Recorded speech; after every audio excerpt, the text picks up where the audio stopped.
예, 고개 드시고요. 반갑습니다. 예, 교재는 여러분 오늘 몇 페이지냐면 419페이지입니다. 기초인문서 419페이지에 우리 종합부동산세 이제 보던 거 마무리를 짓고 오늘 이제 소득세에 넘어갑니다.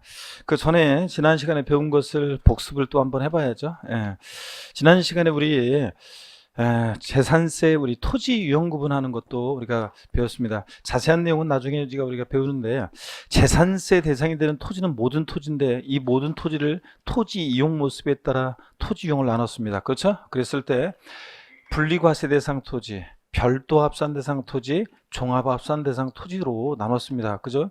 또 분리 대상 토지는 뭐하모로 저일 분리와 고일 분리 대상 토지로 나눴습니다. 농지, 목장, 예외적인 임야, 공장용지 이런 것들은 어느 형의 토지로 구분했습니까? 저율분리 대상 토지로. 그 다음에 상가, 사무실 같은 일반 건축물의 부속 토지요. 그래서 흔히 상가 토지 같은 이런 것들은 뭐로? 별도 합산 대상 토지로. 별도 합산 대상 토지로. 또 그 다음에 나대지라든가 잡종지, 또 분리나 별도에 속하지 않는 나머지 토지는 다 뭐로? 종합합산 대상 토지로. 짬뽕 종합합산 대상 토지로. 자, 그 다음에 사치성 재산 토지로서 고급 확장 골프장용 토지는 뭐로요? 고율분리 대상 토지로 분리과세했습니다. 이렇게 해서 재산세 대상들은 모든 토지 이렇게 나누는데, 그래서 그냥 흔히 뭐 상가 토지 그러면 별도 합산 대상 토지 기억하시고, 일단은 나대지 잡종지 그러면 종합 합산 대상 토지, 뭐 농지나 목장, 뭐 예외적인 임야나 공장용지 저율분리, 사치성 재산 토지 고급 확장 골프장 토지 나왔다 고율분리, 이렇게 여러분들이 기억하시고요. 그 다음에 재산세 우리 납세무자는 원칙적으로 과세 기준일 6월 1년제 재산을 사실상 소유하는 자입니다. 실질과세 원칙상 등기등록과 무관하게 과세가 됩니다. 그죠 여러분들? 예, 사실상 소유하는 자. 근데 예외적으로 공부상 소유자가 되는 경우도 있었습니다. 어떤 경우냐? 권리 변동이 있는데 권리 변동 사실을 신고 안 해서 과세권자가 사실상 소유자가 누군지 알 수 없다. 그러면 공부상 소유자. 또 사실상 종중재산인데 공부상 개인명의로 등재되어 있습니다. 종중소임을 신고하지 않으면 과세권자가 종중재산인지 모르잖아요. 그럴 때 누구? 공부상 소유자. 개인명의로 등재되어 있는 공부상 소유자. 종중소임을 신고했다 그러면 누구고? 종중이고. 그럴 때는 그 다음에 공유재산의 경우에는 누가 납세무자냐? 공유자 중에서 지분이 가장 큰 자로 합니다. 아닙니까? 자, 공유자 중에서 누구로 합니까? 최연장자로 한다. 아니라 그랬죠? 공유재산 누구냐? 지분권자, 각자입니다. 갑지분 60%, 을지분 40%, 공유재산 누가 납세무자냐? 갑은 60% 지분에 대해서, 을은 40% 지분에 대해서 지분권자입니다. 지분에 표시가 없다 그러면 지분이 균등한 것으로 봐서 지분권자, 50%씩 균등한 것으로 봐서 공유재산 좌우지간 지분권자고요. 그 다음에 재산세 신탁법에 의해서 신탁한 재산은 누가 납세무자입니까? 수탁자, 위탁자 아니고 수탁자예요. 위탁자별 구분된 신탁재산은 위탁자 아니고 수탁자라는 거. 신탁재산은 수탁자다. 그 다음에 상속이 개시된 재산인데 상속 등기 안 되고 사실상 소유자 신고를 하지 않았습니다. 누가 납세무자입니까? 주된 상속자. 결정이 제 1순위는 민법상 상속지분이 가장 높은 자고, 2순위는 상속지분이 가장 높은 자가 2명 이상이다. 배우자가 2명 이상일 리는 없고 자녀들 2명 이상이다. 자, 연장자, 나이가 제일 많은 사람이었습니다. 그래서 상속 등기 안 됐다는 것은 누가 상속받아서 포기할지 모르는 거니까 상속 개시된 재산인데 상속 등기 안 되고 사실상 소유자 신고도 안 됐다. 그냥 상속 순위를 보고 판단합니다. 누구? 주된 상속자. 근데 상속 등기 안 됐지만 사실상 소유자 신고가 됐어요. 누굽니까? 신고된 사실상 소유자고, 그 다음에 상속 등기가 됐다 그러면 누구고요? 상속인이고. 자, 그래서 상속 개시됐는데 상속 등기 안 되고 사실상 소유자 신고되지 아니했을 때 뭐 상속인이다, 공동 상속인이다. 아닙니다. 상속 등기 안 됐으니까 상속인 아니에요. 누가 상속할지 포기할지 모르니까 주된 상속자이고. 그 다음에 여러분요, 국가 지자체 조합과 앤드 연부매매계약 체결하고 앤드 무상 사용권을 제공받았다. 누가 납세무자입니까? 네? 자, 사용자. 자, 다시요. 국가 지자체 조합과 앤드 연부매매계약 체결하고 앤드 무상 사용권을 부여받았다. 누가 납세무자? 매수계약자, 매수계약자. 권리변동 공부상으로 국가 등의 소유지만 권리변동 됐다고 봐서 매수계약자고, 사용자가 되는 건 딱 이거 하나예요. 소유권의 귀속이 불분명하여 사실상 소유자를 알 수 없다. 그러면 누구요? 사용자, 사용자. 자, 소유권의 귀속이 불명하다는 것은 공부상 소유자를 상대로 소송 중에 있거나 그자 어디 가는지 알 수 없을 때니까. 자, 누가 납세의무자? 사용자. 그래서 시험에서 소유권의 귀속이 불명하여 사실상 소유자를 알 수 없을 때는 공부상 소유자다. 그럼 그럴듯하죠? 근데 공부상 소유자는 어디 가는지 알 수 없거나 그자를 상대로 소송 중인가 누구다? 사용자, 사용자라고 했습니다. 그 다음에 우리 또 채비지 보류지는 누가 납세의무자입니까? 채비지 보류지는 사업시행자, 사업시행자. 시공회사 아니에요. 사업시행자, 사업시행 전 토지 소유자 아니에요. 자, 사업시행자고 채비지 보류지. 자, 이런 것들 공부했습니다. 하여튼 또 재산세 납세의무자, 재산세 우리 여러분요, 세금 계산을 어떻게 할 것이냐, 과세표준 결정할 때 지자체장이요 재산세 과세표준 결정합니다. 보통 징수하니까. 재산세 과세표준은 재산가액인데 개인 법인 소유로 구별한다 안 한다? 하지 않고 항상 지자체장이 무엇으로 과표 결정해요? 시가순액을 기준으로 한다고 했습니다. 시가순액 기준으로. 그 다음에 다만요, 다만 토지 건축물 주택의 경우에는 이 시가순액이 바로 갚는다는 게 아니라 여기다 뭘 곱합니까? 공정 시장가액 비율이라는 걸 곱한다고 했습니다. 공정 시장가액 비율을. 자, 토지 건축물은 몇 프로? 70%. 주택은 몇 프로? 60%. 요거 자, 별장이든 고불악장이든 고주택이든 무조건 주택은 몇 프로다? 공정 시장가액 비율 60% 곱합니다. 토지분 재산세 과세 표준은 과세 기준일 현재 개별 공시지가로 한다. 마침표. 이름 틀리다고 했습니다. 토지 시가순액인 개별 공시가에다 반드시 뭘 곱한다? 공정 시장가액 비율을 곱한 금액이라고 했습니다. 재산세 세율은 비례세율과 누진세율이 물론 선박항공기는 재산세가 세표는 시가순액으로 합니다. 공정시장가액 안 곱해요. 선박항공기는. 그 다음에 재산세 세율은 비례세율, 누진세율 다 정되는데 재산세 표준세율이요. 지자체장이 표준세율의 50% 범위에서 가감 조정할 수 있는데 표준세율의 50% 범위에서요. 그 가감 조정한 세율은 언제까지 적용합니까? 네? 해당 연도만 적용한다고 했습니다. 다음 연도 3년간 땡이에요. 그 해당 연도만 적용하고. 그 다음에 재산세 세율이요. 아직 용어 설명만 드리고 자세한 건 아직 모르셔도 되고 안 했습니다. 다만 주택이요. 별장과 별장 이외주택으로 나눌 때 별장은 몇 프로? 4%입니다. 별장 이외 일반 주택은 고급주택 포함해서 고급주택도 일반 주택과 똑같이 초과 누진세율 적용됩니다. 0.1에서 0.4%까지. 아직은 못 해도 되고요. 자, 근데 여러분 보세요. 재산세에서 별장, 고급락장, 골프장은 몇 프로요? 4%. 그 다음에 고급 주택은 몇 프로? 고급 주택은 초과 누진세율이고 4% 적용한다면 틀리고. 그 다음에 고급 선박은 몇 프로고? 5%고. 고급 선박은 5%고. 자, 다시요. 별장, 고급 락장, 골프장 몇 프로? 4%. 고급 선박은 5%. 고급 주택은 초과 누진세율입니다. 그래서 고급주택 4% 별장처럼 적용한다면 틀리고요. 이런 거 주의하고. 그 다음에 재산세 우리 이런 것들을 우리가 배웠고요. 재산세,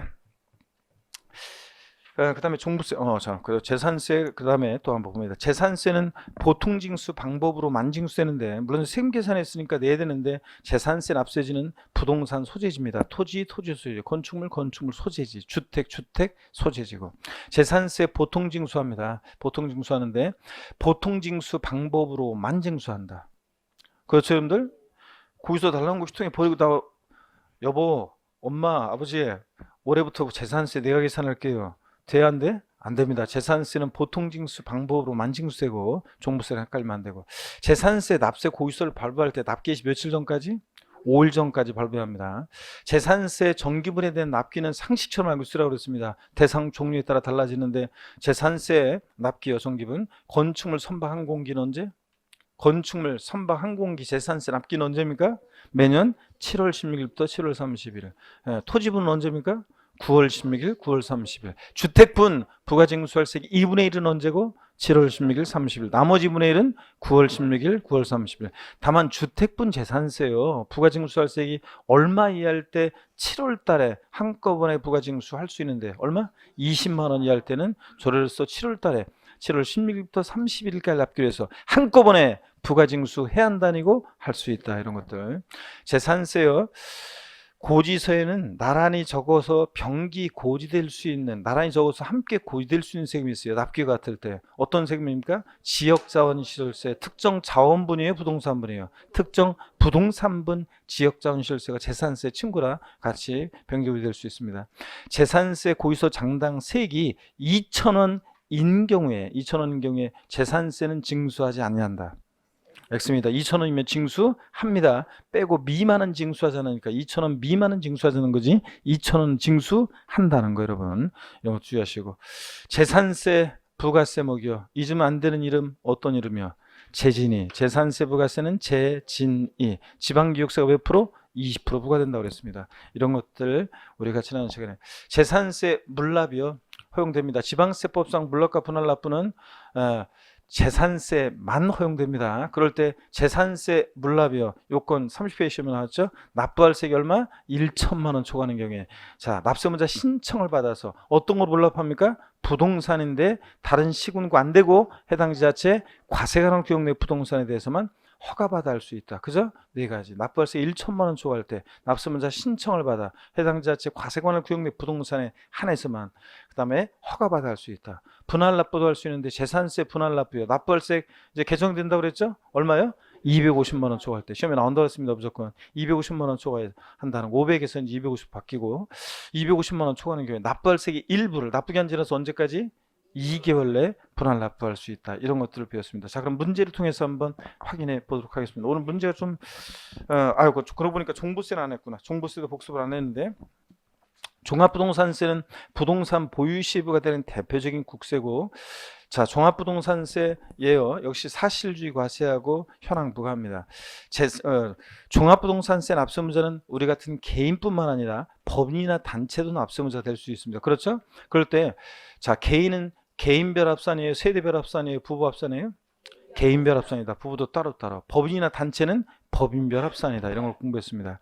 그 다음에 우리 종부세 과세 대상은 주택과 토지입니다. 이 주택에 고급주택 포함이에요? 제외예요? 고급택 제외입니까? 고급택은 취득세만 중과세지 다른 세금은 일반 주택과 똑같잖아요. 재산세에서 초과손실이고. 그러니까 고급택은 어떻게 하고? 포함하고. 별장이 재산세에서 고율과세 했으니까 별장이 종부세 대상 주택에서 어떻게 하고? 제외하고.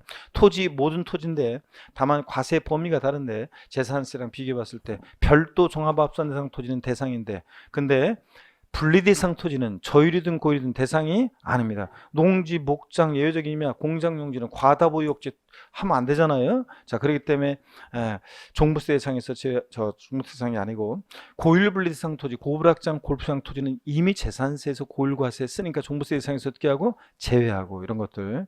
그 다음에 종부세가 아닌 게 있는데 건축물, 어떤 건축물이든 건축물, 그 다음에 또 선박, 항공기, 별장, 분리대상 토지 이런 것들 종부세가 아닙니다. 정부개인 주택을 합산할 때 합산해서 배제시키는 주택이 있는데 종부세 부과는 취지와 맞지 않는 것들입니다. 그래서 일정한 요건을 갖춘 임대주택이라든가 기숙사 및 사원용 주택, 자, 등록 문화재 주택, 가정 어린이집용 주택, 또 주택건설 사업자가 어쩔 수 없이 보유하는 미분양 주택, 이런 것들은 어떻게 한다? 제외한다 그랬습니다. 부동산 과다보유업체, 투기업체와 맞지 않는 것들이잖아요. 그래서 이런 것들은 합산 배제의 대상이 됩니다. 즉 종부세량이 아니고요. 종부세 납세문자예요. 다시 보세요. 주택분 종부세 납세문자는 공시 합한금액 얼마? 합한금액이 얼마 초과하는 자가 납세문자가 돼요? 주택분은 얼마? 6억 초과하는 자. 자, 별도 합산 대상 토지는 얼마? 상가토지 떠올려야지. 별도 합산 그러면 상가토지. 단위가 크죠? 상가토지니까 얼마? 80억 초과하는 자가 납세문자가 되고 80억 초과. 종합합산 대상 토지는 얼마? 나대지 잡종이라 단위가 작죠? 얼마? 5억 초과하는 자가 납세문자입니다. 다시 여러분들, 자, 어디 집에서 외우시려고 그래요 여러분들? 지금 여기서 같이 까먹었으면 다시 상기해서 외웁니다. 주택분은 납세문자 공시가합한금액 얼마 초과하는 자? 6억 초과하는 자. 자, 종합합산 대상 토지는 얼마? 5억 초과하는 자. 별도 합산 대상 토지는 80억 초과하는 자가 납세문자입니다. 종부세 과세 표준이요. 주택분 일반적으로 과세 표준은 공시가합한금액에서 얼마 공제해요? 얼마를 공제? 6억 원을 공제한 금액으로 합니다. 그렇죠? 아닙니다. 주택분 종부세 과세 표준은 공시가격 합한금액에서 6억 공제한 금액으로 한 기타 마침표 이름 틀리고 여기다 반드시 뭘 곱한다? 공정 시장가액 비율 몇 프로요? 90%입니다. 종부세는 무조건 주택분이 토지분이든 공정시장가액 비율 90% 곱한 금액이고, 그 다음에 단독 소유, 공동소유 안 돼. 단독 소유 1세대 1주택자는 공시가판 금액이 얼마? 3억 기초 공제하고 또 6억 공제하는 금액으로 한다 그러면 틀리고, 얘도 여기다 반드시 뭘 곱한다? 공정시장가액 비율 80%네. 90%를 곱한 금액입니다. 그 다음에 이렇게 해서, 그 다음에 종합합산 대상 토지 과세입주는 공시가판 금액에서 5억 공제합니다. 5억 초과하는 자가 납세자니까 5억까지는 납세 없으니까 5억 공제한 금액에다가 공정시장가액 비율 90% 곱하고, 별도 합산 대상 토지 과세입주는 공시가판 금액에서 80억 공제한 금액에다가 공정시장가액 비율 반드시 또 몇 프로? 90% 곱한 금액이고요. 그 다음에 종부세 세율은 초과 누진세 구조로 되어 있는데 아직 자세한 거 안 했어요. 주택분 종부세는 자 주택 수에 따라 조정 대상 지역 여부에 따라 세율이 달라진다는 거, 자세한 건 아직 안 하셨고요. 그렇죠? 안 해도 되고요. 그 다음에 종부세 1세대 1주택자에 대해서는 세액공제 혜택이 있어요. 그래서 1세대 1주택자는 세액공제 혜택이 있는데 연령별 보유기한별로요. 1세대 2주택자 안 돼요. 토지분 안 돼요. 요거 1세대 1주택자만 세액공제 혜택이 있습니다. 그런데 강남에 예를 들어서 주택 하나 갖고 있었는데 실거주 목적으로 1세대 1주택이에요. 그런데 정년퇴임해서 소득도 없고 그런데 가격 상승해서 종부세 대상이 됐다 그래가지고 종부세를 부과한다. 그러면 이런 자 종부세를 도입한 취지는 부동산 과다보유욕제 투기욕제하게 도입한 건데, 이런 1세대 1주택자는 과다보유욕제 투기욕제와 관계없잖아요. 가격이 된 것뿐이죠. 그렇기 때문에 이런 사람들 구제해주기 위해서 연령별 보유기한별 공제해줍니다. 자, 연령별 공제는 만 몇 세 이상? 60세 이상 자에 대해서 연령에 따라 10%, 20%, 30%. 보유기한별 공제는 몇 년 이상 보여야 돼요? 5년 이상 보유했을 때, 3년 아니에요. 5년 이상 보유했을 때 5년 이상 10년 미만 뭐 20%, 10년 이상 15년 미만 40%, 15년 이상 50% 이런 식으로 공제해줍니다. 자, 아직은 뭐 정확히 불러주셔도 되고 숫자는. 자, 이거 중복공제 허용되는데 몇 프로 범위내에서? 70% 범위내에서 해준다. 이런 것들을 배웠습니다. 나머지는 일단 문제를 통해서도 좀 보고 한번 해보겠습니다. 여러분 보세요. 여러분들 복습 시간이 긴데 오늘 문제가 많습니다. 5회차 한번 보겠습니다. 자, 보시면 먼저 1번입니다. 여러분 자 보시니까 1번 토지 정기분 납부세액이 20만 원인 경우에 조례에 따라 납기를 7월 16일부터 31일까지 해서 한꺼번에 부가징수할 수 있다. OX예요. 네? 자, 답이 엇갈렸는데 한번 확인해 보겠습니다. 하나, 둘, 셋. X입니다. 왜 틀렸어요? 네? 숫자만 신경 쓰지 말고 지난번에도 했잖아요. 주택분 재산세가 이렇게 두 번 나눠 징수하고 또 20만 원 이하일 때 7월 달에 한꺼번에 부징수하는 거지. 토지분 재산세는 토지잖아요. 토지분 재산세는 숫자만 신경 쓰지 말고 토지분은 무조건 언제다? 9월 16일부터 9월 30일까지 납기로 합니다. 20만 원 이하더라도. 그죠 여러분들? 주의하셔야 되고 계속 봅니다. 자, 이번에 고주소 한 장당 재산세로 징수할 세액이 2,000원인 경우에 재산세를 징수하지 아니한다. 네? X죠 여러분들? 이거 뭐 쉬운 거니까 2,000원 미만은 징수하지 않으니까 2,000원 징수한다고 그랬습니다. 자, 그래서 계속 한번 보겠습니다. 세 번째, 상가 건축물은 종합부동산세 대상이 되지만 상가 건축물의 부속 토지는 종부세 대상이 될 수 없다. OX예요. 네? 자, 여러분 뒤바꿔져 있죠? 건축물은 어떤 건축물, 답부터 확인해보고 하나 둘 셋, 답부터 확인해보고 X입니다. 여러분 자 건축물은 이게 상가용이든 공장용이든 고락장용이든 어떤 건축물이든 건축물 종부세상이 아니라고 했습니다. 뒤바꿔놨습니다. 건축물은 대상이 아닌데 근데 부속 토지는 상가 부속 토지는 별도 합산 대상 토지니까 상가 토지는 그러니까 별도나 종합 합산 대상 토지는 종부세 대상이 될 수 있고요. 있고 별도 종합합산 대상 그러니까 별도 합산 대상 토지는 종합합산 대상 토지는 종부세 대상이 되잖아요. 그래서 상가 건축물은 종부세상이 아니고 여러분 이런 거예요. 우리가 상가가 있어요. 그러면 상가에 건축물과 토지가 있으면 상가 건축물은 종부세 대상이 돼야 한대요. 건축물 무조건 아니에요 여러분들. 어떤 건축물이든. 근데 상가 부속 토지는 기준 면적 이내일 때 나중에 이제 배우는데 별도 합산 대상이잖아요 원칙적으로. 그러니까 종부세 대상이 되는 거고요 상가 부속 토지는. 자 이렇게 해서 구별합니다. 자 그러면 계속 다음 문제 보도록 하겠습니다. 네 번째입니다. 만 65세인 거주자가 국내에 보유하는 토지에 대한 종합부동산세를 계산하는 경우에 산출지역에서 100분의 20을 연령별 공제로 공제받을 수 있다. OX요. 예? OX요. 자, 답이 5로 모아졌는데 한번 답을 한번 확인해 보겠습니다. 하나, 둘, 셋. X입니다. 왜 틀렸어요, 여러분들? 예? 만 65세가 틀렸다고? 아니에요. 자, 여러분 항상 재산세, 종부세 문제 풀 때는 이 지문이 토지를 말하고 있는 건지 건축물에 대한 건지 주택에 대한 건지 신경 쓰라고 그랬잖아요. 이런 연령별, 보견별 세액공제는 1세대 1주택자만 해주는 거지. 이런 토지분은 부자들이잖아요. 자, 토지분은 또 1세대 2주택자라든가 토지분은 이런 세액공제 혜택을 받을 수 있다 없다? 없다고 그랬습니다. 그래서 여러분들 그래서 토지분은 이런 세액공제를 받을 수 없다. 다섯 번째 봅니다. 종합부동산세는 주택에 대한 종부세와 토지 및 건축물에 대한 종부세 세액을 합한 금액을 그 세액으로 한다. OX요. OX요. 여러분 그 뭐죠? 이거 요걸 순서가 또 조금 문제가 조금 여러분 나눠드린 자료하고는 이 PPT하고는 좀 다를 수 있어요, 여러분. 좀 다르기도 합니다. 왜냐하면 더 문제가 이게 더 많을 수도 있고 막 그렇습니다. 다 조금 달라요. 비슷하긴 하지만 좀 다르기도 합니다, 여러분들. 자, 그래서 요거 OAX예요. 네? 자, 뭐 때문에 틀렸습니까, 여러분? 자, 그렇습니다. 종부세 대상에 금방 되겠지만 건축물은 종부세상이 자, 아닌데 슬쩍 집어넣어요. 건축물은 종부세상이 아닌데 이렇게 종부세는 주택과 토지에 대한 종부세 세액을 합한 게 종부세인데 건축물 슬쩍 집어넣는 거 이런 걸 주의하셔야 됩니다. 건축물은 종부세상이 아닙니다. 그 다음에 신탁법에 따라 수탁자 명의로 등기 등록된 신탁재산은 위탁자별로 구분된 재산에 대해서 위탁자를 납세무자로 본다. 자, 이거는 여러분들이 뭐 당연히 맞출 수 있겠죠? X입니다. 누굽니까? 네, 그렇습니다. 수탁자가 납세무자가 됩니다. 자, 그 다음에 계속 이어서 봅니다. 일곱 번째로요. 취득세가 중과세되는 별장 및 고급택에 대한 재산세 표준세율은 1천분의 40이 적용된다. OX요. 에이? 확신이 없으신 것 같은데 아까도 했는데 여러분들 주의하라고. 자, 아까 금방 얘기했었는데 아까도.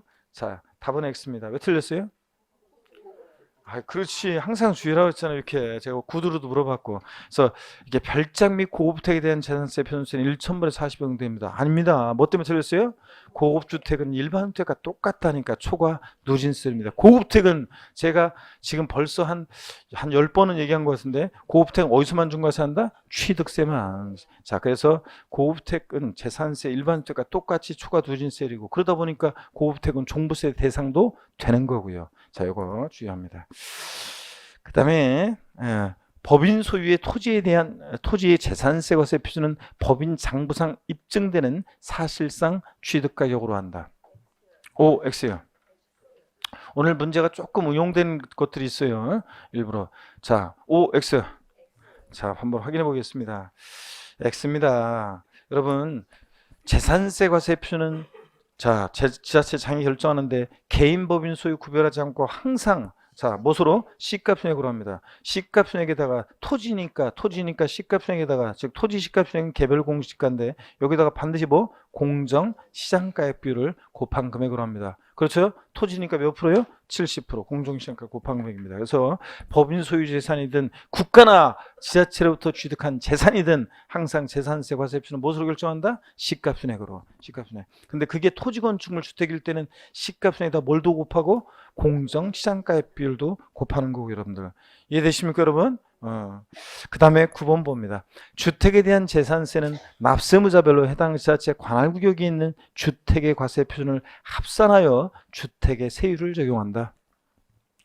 30회 시험에 나온 건데요. 제가 이것도 지문 앞서서 인세, 물세 할 때 이미 설명드렸는데 이거 읽어드렸는데 제가 30회 시험 지문에 나온 건데 읽어드렸어요. 여러분한테.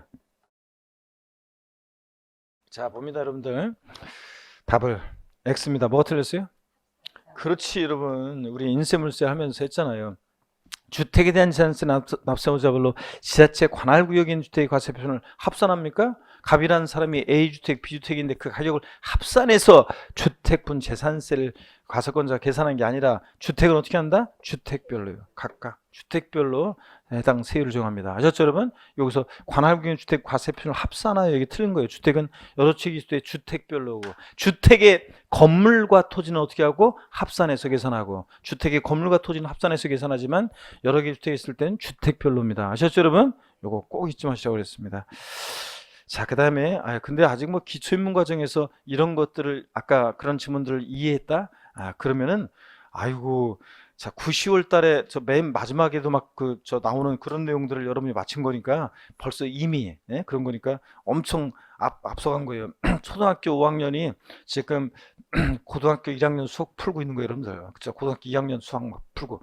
그래서 여러분들이 아까 그런 것을 질문에서 맞춰낸다 그러면 미적분, 초등학교 6학년이 미적분 푸는 거예요, 여러분들. 그거 똑같은 겁니다, 여러분들. 그래서 앞서서 선행하신 거고. 이거 문제 안 풀었는데 왜 제가 두 개 중에 고르기인데 아이고 죄송합니다. 다시 가야지.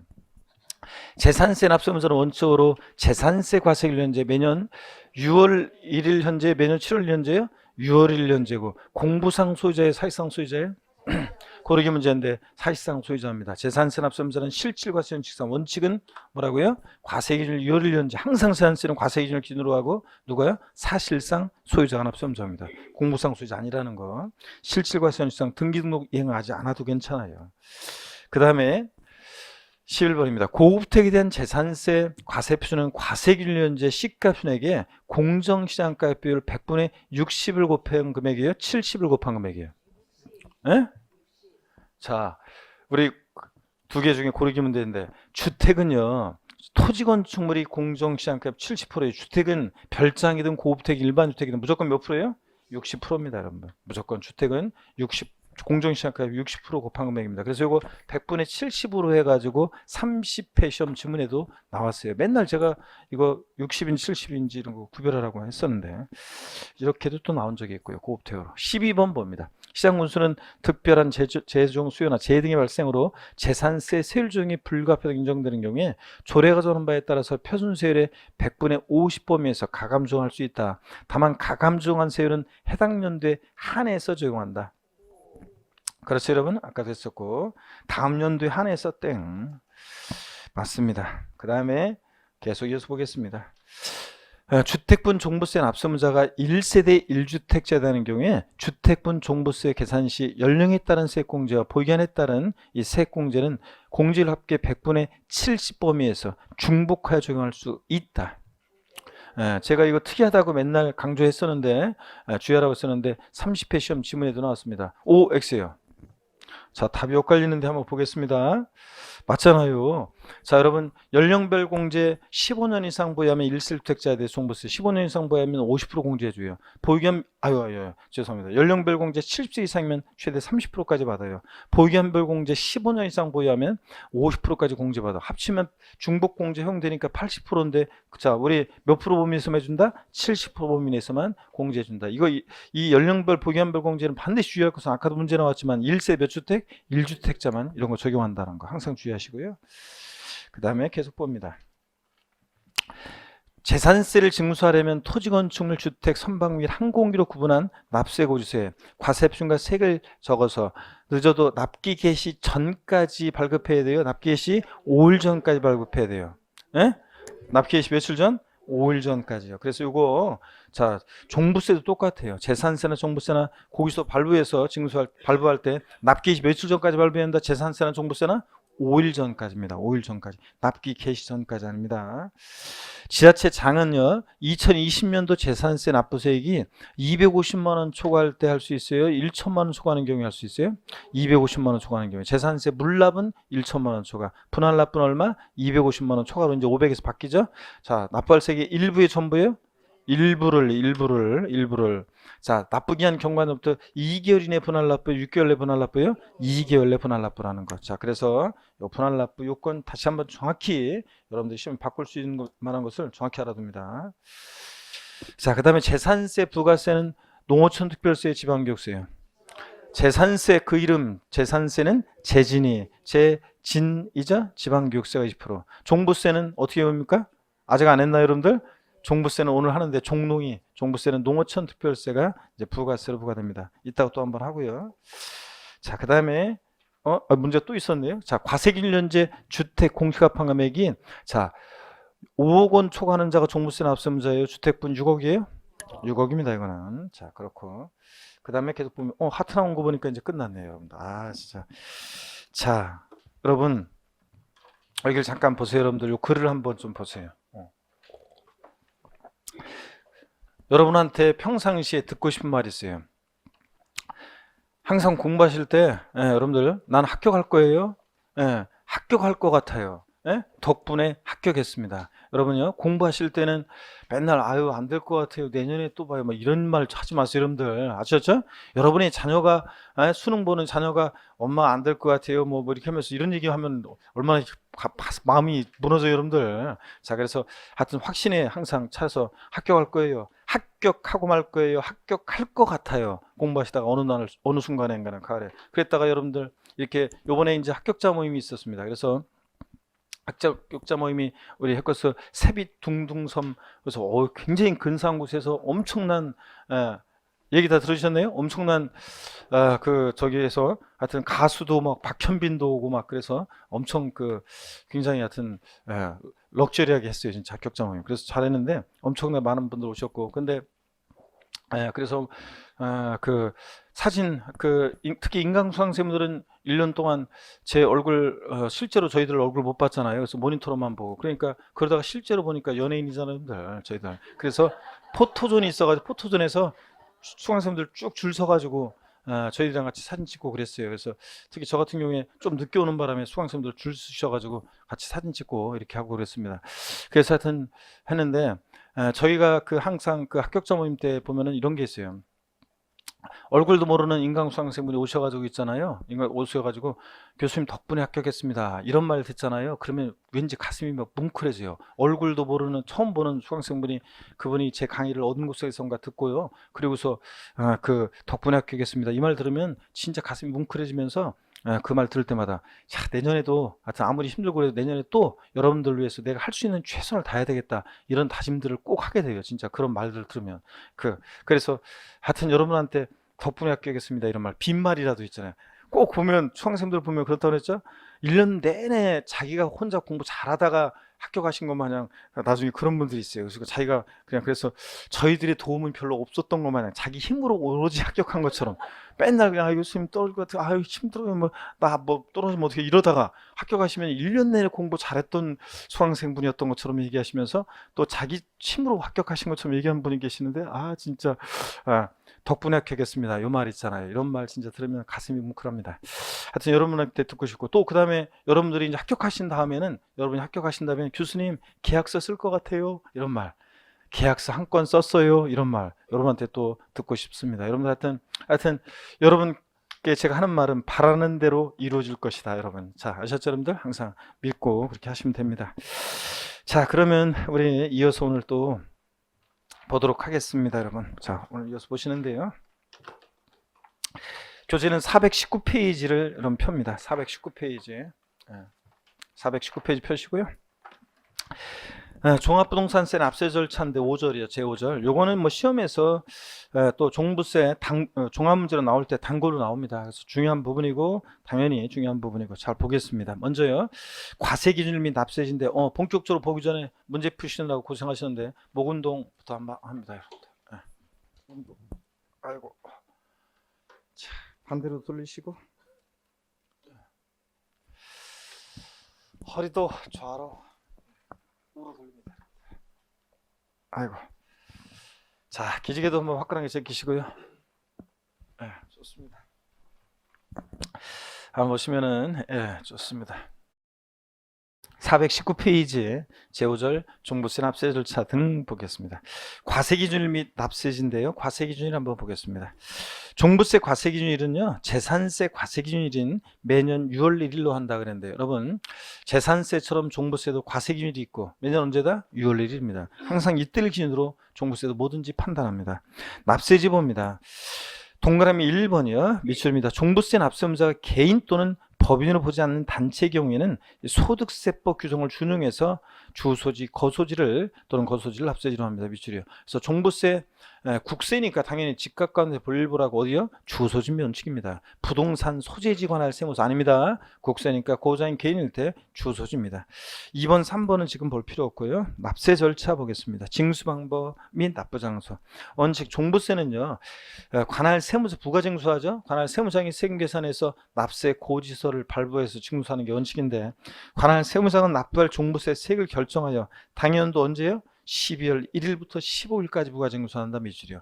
종부세는요, 미리 말씀드리면 주택분이든 토지분이든 얘는 무조건 12월 1일부터 언제까지? 15일까지입니다. 12월 16일부터 31일도 아니에요. 12월 15일부터 1일부터 15일까지입니다.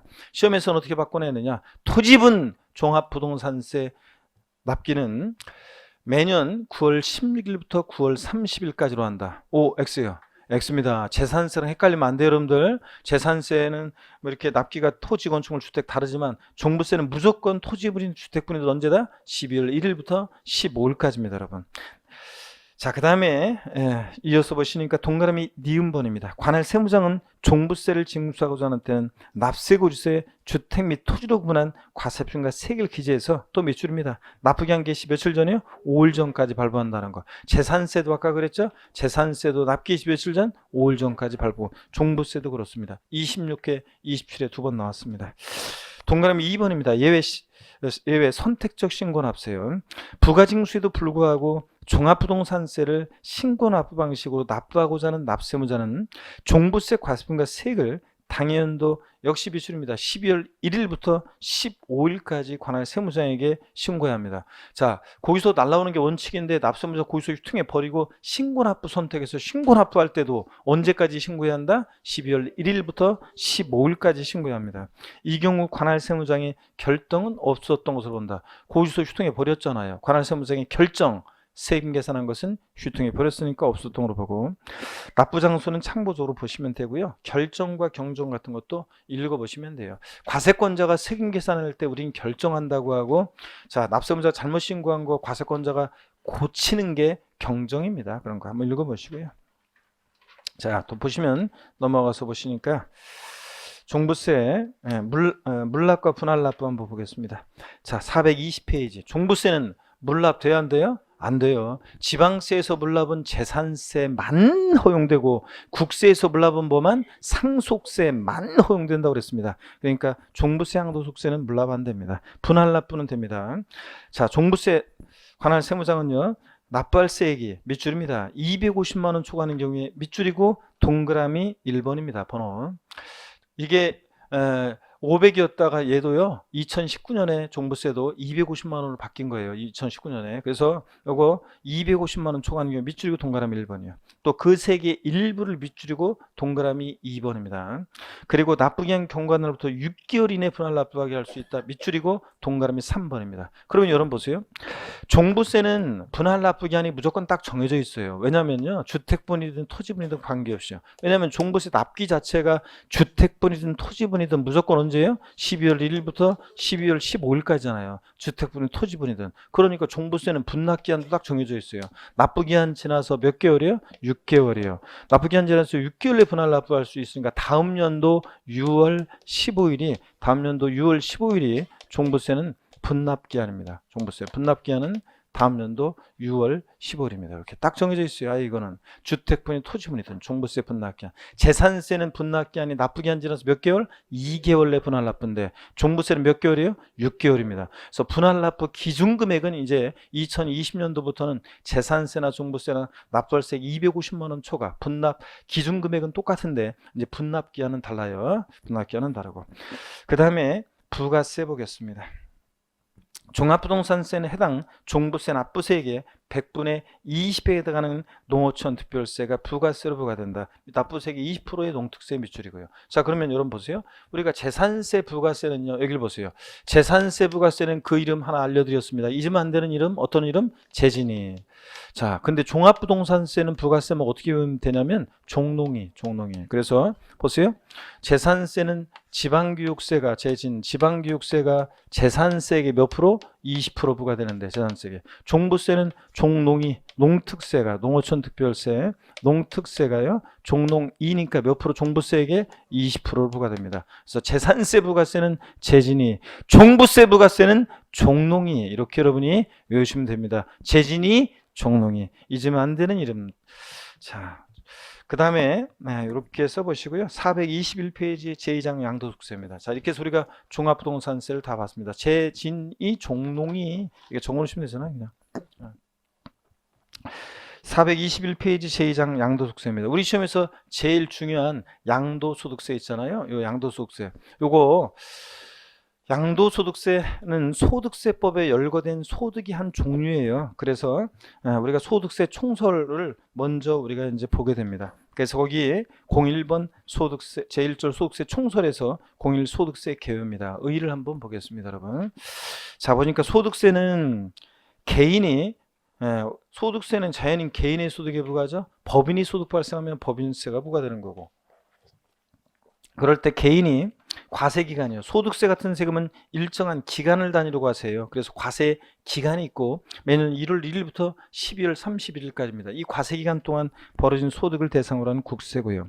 특징을 봅니다. 동그라미 1번 소득세는 개인주의 과세입니다. 그래서 소득세는 원칙적으로 개인별로 소득을 합산하여 과세하며 살짝 체크고 부부 소득 또는 세대 소득을 합산하지 않는다. 여러분 맞벌이 부부들도 소득 각자 소득세 계산은 각각 계산합니다. 부부도. 그 다음에 동그라미 2번 열거주의 과세요. 소득세는 소득 발생의 원천과 특성 등을 고려해서 8가지 소득을 구분해서 열거하고 있습니다. 그 소득의 종류를 제가 잠깐 소개해 드리도록 하겠습니다. 여러분 여기 보세요. 우리 소득세요. 소득의 종류를 잠깐 한번 소개해 드립니다. 여러분 보시면 8가지 소득이 소득세법에 열거가 되어 있어요. 소득세법에는 8가지 소득이 있는데 먼저요. 종합소득이 있습니다. 종합소득. 종합소득에 대한 소득세를 우리가 흔히 종합소득세 이렇게 얘기하고요. 직장을 오래 다니다가 퇴직하면서 발생하는 퇴직소득. 또 그 다음에 양도소득이요. 양도소득은 우리 시험에서 제일 중요한 거죠. 양도소득에 대한 소득세를 양도소득세라고 얘기합니다. 종합소득에 6가지가 있다고 했는데요. 어떤 게 있냐면 한번 보세요.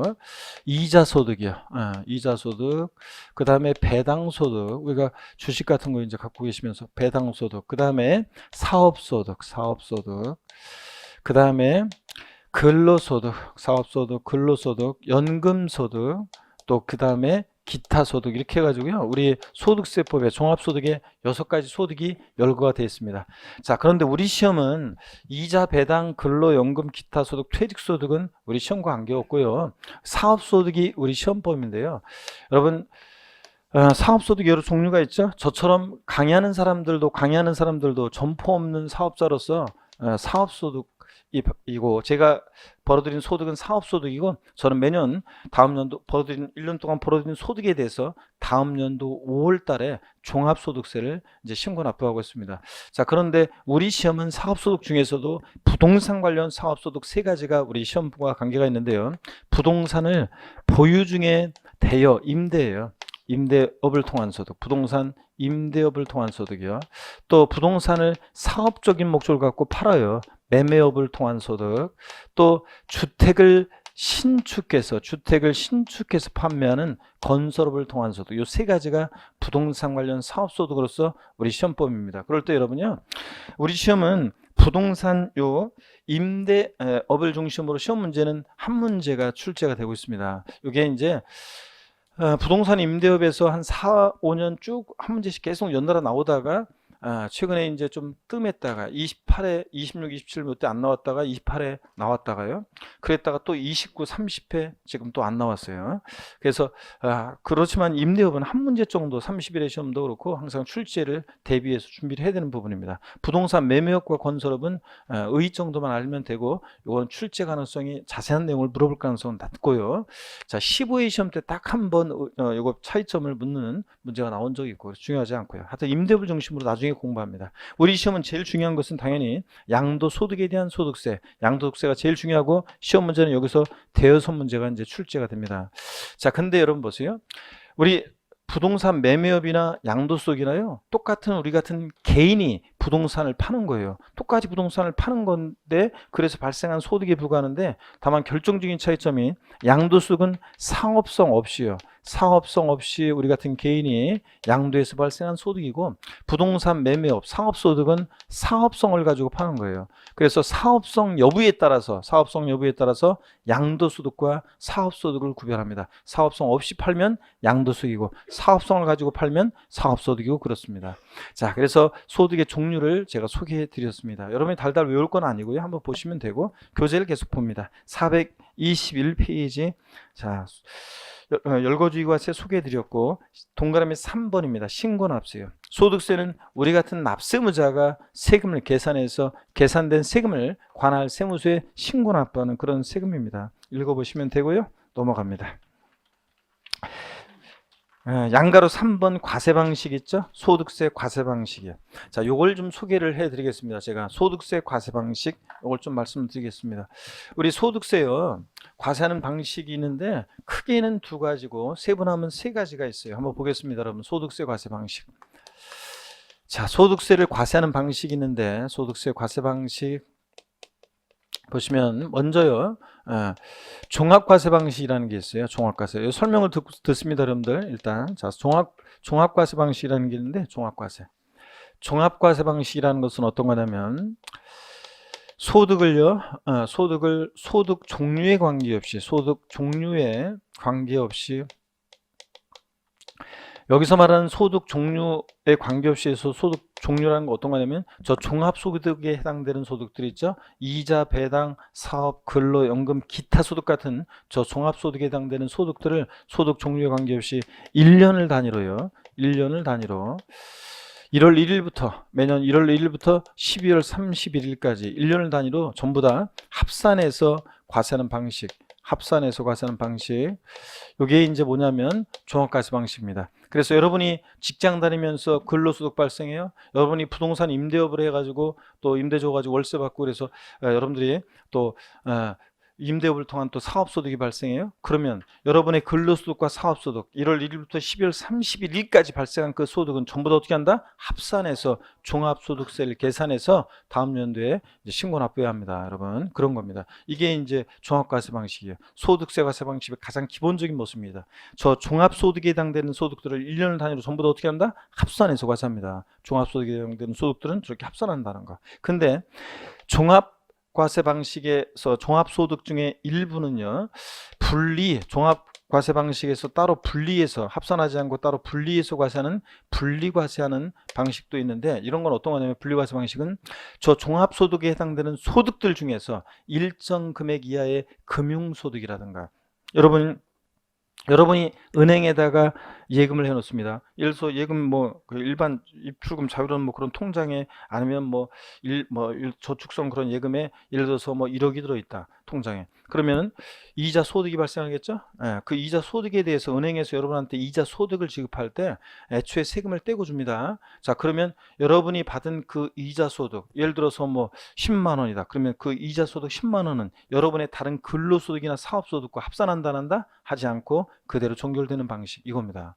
자, 그 다음에 일용직 근로자의 소득 같은 것도 근로소득도 일용직 근로자의 근로소득 같은 것도 따로 다른 소득과 합산하지 않고 따로 분리해서 과세하는데 어떤 거냐면 제가 속칭 여러분 그 건설 현장에서 일일 그 노동자 있잖아요. 건설 현장에서 그 일일 노동자 그것을 속칭 뭐라고 합니까? 제가 하루 이렇게 건설 현장에 일일 노동자로 나갔어요. 그걸 뭐라고 합니까? 속칭?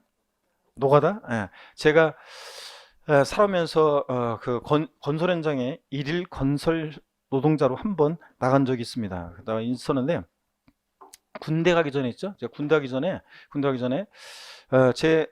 저 친구 한 애가 그렇게 친한 애는 아니었는데 어떤 한 애가 그 한두 달인가 그 소위 말해서 건설 현장에서 막 일해가지고 있죠. 그 돈 갖고서 호주로 배낭여행을 가는 걸 봤어요. 굉장히 걔가 멋져 보이더라고요. 그래서 저도 집에다가 선언했어요. 군대 가기 전에 제가 그래도 의미 있게 일도 하고 체력도 기르고 겸사할 겸 한 달 정도 제가 이렇게 이제 건설 현장 나가서 일을 해보겠다 그랬거든요. 그랬더니 저희 가족들이 한 사람도 동조를 안 하면서 비웃으면서 그 약합이 더 나을 것 같으니까 관두라는 식으로 다들 그렇게 했는데 제가 이제 아는 누나가 그 당시에 조그만 건설회사 다니고 있었는데 그 누나한테 부탁해가지고 그 누나가 이제 방수하는데 그 좀 업체 그쪽이었었는데 그래서 저를 이렇게 해줬어요. 그래가지고 한 7, 8명이 팀이 돼서 일하는 곳이었는데 어떤 빌딩에서 이제 옥상에서 방수하는 곳이었는데 그거 갔더니 아저씨들이 굉장히 잘해주더라고요. 근데 제가 첫날 딱 일하고 오면서 느낀 점은 뭐였냐면 한 달은 너무 무리고 보름만 하자 이런 생각이 들었어요. 이틀째 딱 갔다 오니까 이제 가면서 일하면서 무슨 생각이 들냐면 보름은 너무 무리고 일주일만 하자 이런 생각이 들었어요. 그래서 일주일 내가 무조건 그 큰 소리 친 게 있으니까 하려고 했는데 있죠. 5일째 되는 날 도저히 있잖아요. 그 다음날 나올 자신이 없더라고요. 그래가지고 제가 아저씨들이랑 그 삼겹살을 소주하면서 회식하는데 아저씨들 굉장히 잘해줬는데 회식하면서 내일부터 못 나올 것 같다고 하면서 자급한 사정이 생겼다고 하면서 그랬던 생각이 납니다. 여러분 보세요. 제가 일용직 근로자로서 일당을 받아요. 그러면 소득을 지급하는 자가 애초에 세금을 떼고 줘요. 그럼 제가 받은 일당 5만 원은 다른 저의 소득과 합산한다 안 한다? 하지 않습니다. 이런 게 그렇습니다. 또 2천만 원 이하에 2천만 원 이하에 자, 그 주택 임대 소득 있잖아요. 2천만 원 이하의 주택 임대 소득이 여기 2018년도까지 발생한 소득은 비과세를 했습니다. 2천만 원 이하다. 여러분들이 월세 받았는데 그 임대소득이 1년에 2천만 원 이하다. 그러면 2018년도까지 귀속 소득은 비과세였었어요. 소득세 과세하지 않았는데 이제 2019년 올해 발생한 주택 임대소득은 2천만 원 이하더라도 이제 과세가 됩니다. 그런데 과세하는데 14% 소득세 세율을 적용합니다. 자, 2천만 원 이하 주택 임대소득은 14% 소득세 세율을 적용해서 세금을 계산해서 내가 세무서에 냈어요. 그러면 이제 저의 그 2천만 원 이하의 주택 임대소득 요거는 저의 근로소득이라든가 다른 소득과 합산한다 안 한다 하지 않고 그러니까 분리과세함으로써 종결하는 과세 방식 이런 것을 우리가 분리과세 방식이라고 합니다. 자, 2천만 원 이하의 주택 임대소득이라든가 일정한 금융소득이나 뭐 등등 그런 것들. 그 다음에 분류과세 방식이요. 분류과세 방식. 요게 이제 중요한 건데 잘 보세요. 분류과세 방식은 다른 소득과요. 다른 소득과 합산하지 않고요. 다른 소득과 합산하지 않고 별도로 구분해서 별도로 구분해서 과세하는 방식입니다. 어떤 게 분류과세를 채택하고 있냐 그러면 퇴직소득과요. 퇴직소득과 양도소득이 채택하고 있는 과세 방식입니다. 우리 시험에서 제일 중요한 양도소득이 어떤 과세 방식을 채택하고 있다고요? 여러분들? 분류과세요. 그래서 여러분이 부동산 팔았어요. 그러면 양도소득세 계산할 때 여러분의 종합소득이나 퇴직소득과 합산해서 계산해요? 아니 따로 양도소득만 계산하잖아요. 그러니까 양도소득은 잡으세요. 다른 소득과 합산하지 않고 별도로 어떻게 한다? 구분해서 과세하는 방식이다. 요게 이제 알고 있는지 29회 시험 때는 정답 지문으로 물어봤습니다. 잘 보세요. 양도소득에 대한 과세표준은 종합소득에 대한 과세표준에 포함하여 과세한다. 합산하여 과세한다. X입니다. 별도로 어떻게 한다? 구분해서 과세합니다, 여러분. 구분하여지 합산하여 포함하여 그럼 틀려요. 자, 이렇게 설명드렸고 교재를 보겠습니다. 422페이지 양가로 3번 과세 방식. 종합과세는 그냥 읽어보는 거예요. 소득을 그 종류에 관계없이 일정한 기간 1월 1일부터 12월 31일까지 단위로 전부 다 합산해서 과세하는 방식이고 현행 소득세법은 이자, 배당, 사업, 근로연금, 기타 소득에 대해서 개인별로 어떻게 한다? 합산해서 과세하는 거. 2번 분리과세요. 종합과세되는 일정 금액 이하의 금융소득이나 일용직 근로자의 근로소득이나 소액연금소득이나 또 여기 비추려 2천만 원 이하의 주택임대소득이요. 이런 것들은 등등은 과세기간별로 합산하지 않고 소득이 지급될 때 소득을 원천징수함으로 과세를 종결하는 경우가 있는데 이런 것을 분리과세라고 합니다, 여러분. 그 다음에 3번입니다. 분류과세입니다. 밑줄입니다. 이건 다른 소득과 합산하지 않고 소득 발생의 원천이나 유형별로 구분해서 과세하는 것을 말하고 현행 어떤 거요? 퇴직소득과 양도소득에 대해서 분류과세하도록 규정되어 있다. 밑줄이요. 그래서 양도소득은 분류과세한다. 다른 소득이 합산한다 안 한다 하지 않고 별도로 구분해서 과세하는 방식이다. 이것만 따로 양도소득만. 과세기간 봅니다. 자, 과세기간이요. 세법에 의해서 국세 과세표준을 계산하는 시간적 단위를 말하며 줄 긋지 마세요. 원칙적으로 1월 1일부터 12월 31일까지 1년으로 한다. 소득세 같은 세금은 어느 때부터 어느 때까지 소득을 과세할 것이냐 과세 기간이 있습니다. 매년 언제다? 1월 1일부터 12월 30일까지 1년으로 합니다.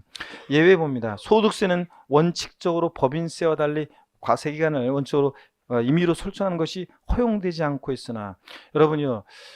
나는 소득세 과세 기간을 4월 1일부터 3월 31일까지로 할 거다. 안 돼요. 딱 정해져 있습니다. 1월 1일부터 12월 30일까지요. 근데 예외가 없느냐? 있긴 있어요. 또 편하게 봅니다. 기업본 고유자가 사망했다 그러면 1월 1일부터 사망한 날까지를 과세 기간으로 해서 계산하고 고유자가 해외로 출국해서 비고유자가 될 때는 1월 1일부터 출국한 날까지를 과세 기간으로 하는 예외도 있기는 있습니다. 출국일 전날 아니고 한 날까지. 이렇게 한번 눈여겨보시고요. 그 다음에 이제 납세 의무자와 납세지입니다, 여러분. 자, 그래서 납세 의무자 납세인데 요까지 좀 시간이 조금 늦어졌지만 요까지 좀 마저 볼게요. 고유자와 비고유자요. 여러분 소득세 납세 의무자는 개인입니다. 그 개인을 고유자와 비고유자로 나눠서 납세 의무의 범위를 등을 달리하고 있는데요. 그 고유자와 비고유자의 구별은 주소, 고소를 기준으로 하기 때문에 원칙적으로 국적과는 관계가 없다. 대한민국 국적 갖고 있어도 비고유자라는 게 될 수 있고 또 외국인도 고유자가 될 수 있고 그렇습니다. 그럴 때 고유자라는 건 뭐냐? 의의를 봅니다. 국내에 주소를 두거나 183일 이상 거소둔 개인을 말합니다. 우리나라 여기서 국내는 여러분 잠깐 주의하세요. 소득세에서 국내 그러면 항상 소득세에서 국내는 우리나라를 얘기하는 거예요. 리퍼블릭 오브 코리아 대한민국을 항상 얘기하는 겁니다. 국내 그러면 소득세에서 국내는 우리나라에 항상. 그래서 여러분 보세요. 우리나라 국내에 주소가 있다? 거주합니다. 국적 상관없이요. 자, 우리나라 국내에 183일 이상 거소가 있다? 그러면 거주합니다. 자, 근데 니은번 봅니다. 과세소득의 범위 고유자에게는 소득세법 규정하는 모든 소득 밑줄입니다. 국내 소득과 국외 소득에 대해서 과세한다 밑줄이요. 그래서 여러분 항상 고유자 그러면 가수 싸이를 떠올립니다. 자, 요즘 같으면 BTS를 떠올립니다. 네? 방탄소년단을 떠올리고. 그래서 싸이는 본명 박재상, 주소는 서울특별시 강남구 땡땡동에 주소를 두고 있잖아요. 예? 그러니까 고유자죠. 그러니까 싸이나 BTS 이런 애들은 우리나라 국내에서 벌인 소득뿐만 아니라 전 세계 이름을 떨치면서 자랑스러운 이 한국인들이 나가서 해외에서 돈을 법니다. 그러면 그 국내뿐만 아니라 모두 국외 소득도 다 우리나라 국세청에 소득세 납세 의무가 있습니다. 그래서 국내 국외 소득 다 납세 의무가 있다 몇 줄이요. 그리고 다만 단서는 지금 필요 없고 디귿번 납세지로 내려옵니다. 고유자의 소득세 납세지는 밑줄입니다. 그 주소지로 한다. 국세니까 당연히 집 갖고 왔는데 볼일 봐야죠. 주소지를 납세지로 하고 주소지 없으면 거소지를 납세지로 합니다. 그 다음에 423페이지입니다. 비고유자입니다. 비고유자는 고유자가 아닌 자를 말합니다. 그러니까 그 집에 안 사는 사람 이런 게 아니에요. 비고유자는 고유자가 아닌 개인, 즉 국내 우리나라에 주소가 없거나 183일 이상 거소 두지 아니한 개인을 우리가 비고유자라고 합니다. 항상 비고유자 그러면 팝가수 마돈나를 항상 제가 예를 드는데 팝가수 마돈나를 왜 갑자기 몇 년 전부터 제가 예를 드냐면 우연히 잊고 살았던 마돈나가 있죠. 마돈나를 존재를 잊고 살았다가 어느 날 몇 년 전에 인터넷 기사를 보니까 있죠. 마돈나가 한갑이 넘어가지고 여전히 있잖아요. 망사 스타킹을 신고서 내세적인 포즈를 취하면서 그런 근황 기사를 제가 본 적이 있고 깜짝 놀랐어요. 야, 마돈나가 두 번 깜짝 놀라는 것이 역시 나이가 한갑이 넘었나 이런 거하고 또 하나가 야, 한갑이 넘었는데도 여전하구나 마돈나가 그런 생각을 했습니다. 여러분 팝가수 마돈나는 비고유자죠. 우리나라에 주소도 없고 183일 이상 거소도 없잖아요. 마돈나가 자 비고유자입니다. 대표적으로. 근데 과세소득의 범위를 봅니다. 비고유자에게는 소득세법에 따른 밑줄입니다. 국내 원천소득에 대해서만 과세한다. 여러분요, 마돈나가 질문 드리겠습니다. 우리나라 잠실에서 공연을 했습니다. 체조 경기장에서 아니면 잠실 주경기장에서 공연을 했습니다. 소득이 발생했습니다. 우리나라 국세청에 마돈나는 소득세 납세 의무가 있어요, 없어요? 그 발생한 소득에 대해서 납세 의무가 있다, 없다? 있습니다. 어떤 분은 없다고 하는데 세금은 내고 가야죠. 그 공연 발생한 소득이요. 그 세금 한 푼도 안 내고 세금은 다 고지사님 미국 가서 내요? 그럼 안 되지. 그래서 세금은 내고 가야죠. 그래서 비고자돈 우리 국내 발생한 소득에 대해서는 납세 의무가 있습니다. 다만 근데 마돈나가 일본이나 미국에서 벌어진 국외 발생 소득이요. 우리하고 뭔 관계가 있어요? 그 사람들? 예, 그러니까 국내 원천 소득만 비과세는 납세 의무가 있다. 납세지 봅니다. 비과세 소득세 납세지는 국내 사업장이 있으면 사업장 소재지고 둘 이상이면 주된 국내 사업장 소재지고 다만 국내 사업장이 없다 그러면 국내 원천 소득이 발생한 장소입니다. 밑줄 쫙이요. 여러분 마돈나가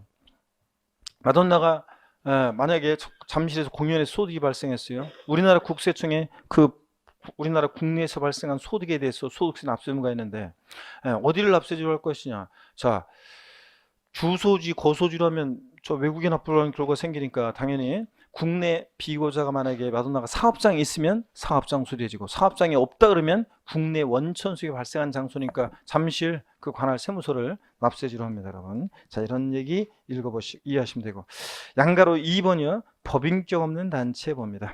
국세기본법 규정에 따른 법인 아닌 단체 중 법인으로 보는 단체 외의 법인 아닌 단체, 즉 비법인 사단이나 재단 단체는 거주자 또는 비거주라고 봐서 소득세법 규정을 적용합니다. 원래 법인의 소득은 법인세지만 법인격 없는 비법인 사단, 재단 단체는 소득세법 규정을 적용해. 그래서 그 대표자한테 이제 세금을 부과합니다. 자, 이렇게 해서요.